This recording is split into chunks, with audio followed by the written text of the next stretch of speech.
Britain's media regulator has opened an investigation into Elon Musk's X, formerly known as Twitter. You see, there are concerns the platform's AI chatbot, known as Grok, is being used to create sexualized images.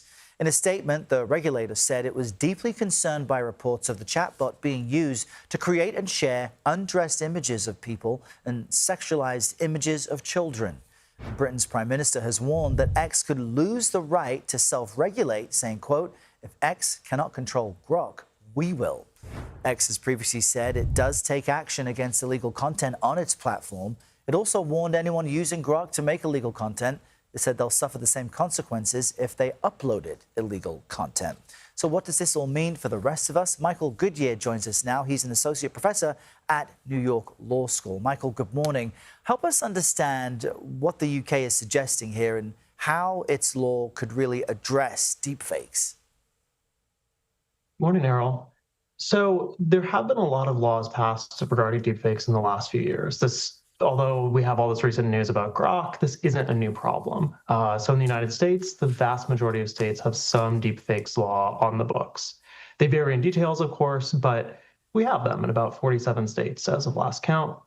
The issue comes with the content actually being posted. So content being created can cause problems, but the real concern for regulators and for us as individuals is what happens when that content that might share an intimate image of yourself gets posted to, say, X, Facebook, another social media platform.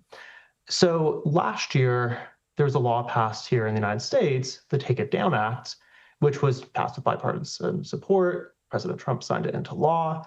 And that creates two things. There's both criminal liability for anyone who posts any sort of intimate image, whether real or artificially created, to any sort of public platform or shares it.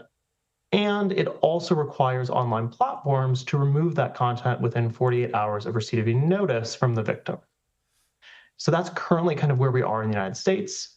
A few issues with the Take It Down Act are that it's only enforced by the government. So we don't have any sort of private right of action. If, say, X does not remove content, if they posted an intimate image of myself, I can't do anything about that regarding X. Most of these major platforms, the big social media platforms, have had some sort of take it down structure in place prior to the law actually passing.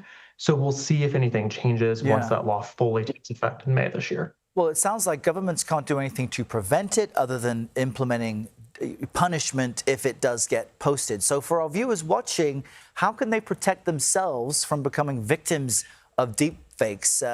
What should they do if they find images of themselves online without consent?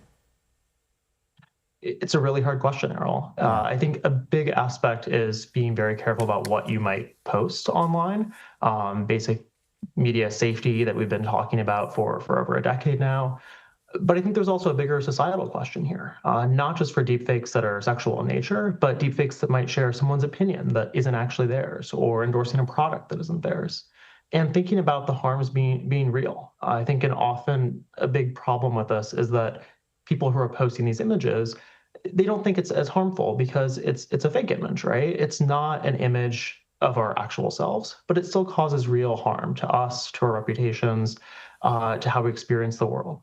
It's a scary and brave new world out there. Folks should be aware. Michael Goodyear, we appreciate you helping us raise that awareness. Thanks for being here.